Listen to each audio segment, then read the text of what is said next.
یوسف ناظم اردو ادب میں طنز و مزاح کے معروف و مقبول نثر نگار تھے۔ ان کی 30 سے زائد طنز و مزاح کی کتب شائع ہو چکی ہیں۔ ان کی کتاب البتہ کے ایک مضمون شعر و ادب میں جانوروں کا حصہ سے چند دلچسپ اقتباسات سماعت فرمائیں۔ ہمارے شاعروں اور ادیبوں نے چند جانوروں اور پرندوں کو بھی ادب میں غیر معمولی منزلت سے نوازا ہے، اور یہ لوگ بھی ادب میں یوں درانہ چلے آئے ہیں گویا ادب نہ ہوا غالب کا غریب خانہ ہو گیا۔ شادی کے موقع پر نوشہ گھوڑے ہی پر سوار ہو کر دلہن لانے جاتا ہے۔ گھوڑے پر بیٹھ کر نہ جانے والے دلہے کو دلہن تو خیر مل جاتی ہے، لیکن جہیز نسبتاً کم ملتا ہے۔ گھوڑے کی فوجی اہمیت بھی مسلمہ ہے، کتنی ہی جنگیں انہوں نے ہرائی ہیں۔ آج بھی گھوڑا جنگ کے میدان کا نہ سہی ریس کے میدان کو تو ہیرو ہے، بلکہ ریس کے وجود میں آنے کی وجہ سے اس جانور کے شخصی وقار میں کافی اضافہ ہوا ہے کہ جب تک ان کے حزب نسب کے بارے میں خاطر خواہ اطمینان نہیں کر لیا جاتا، انہیں ریس کے میدان کے قریب بھی نہیں آنے دیا جاتا ہے۔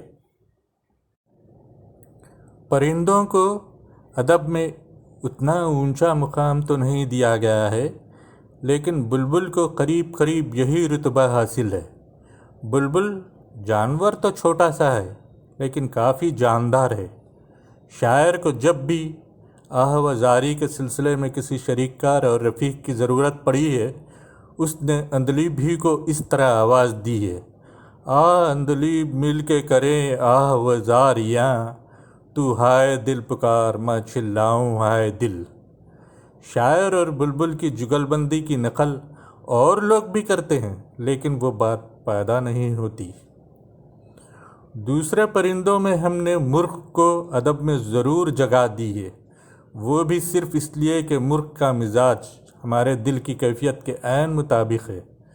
ہم اپنے دل کو مرغ دل ہی کہا کرتے ہیں۔ دل میں ہوتے ہی 2 حروف ہیں، اس لیے لوگ عموماً تنگ دل ہوا کرتے ہیں۔ مرغ دل کہنے سے کچھ تو فراخ دلی پیدا ہو جاتی ہے۔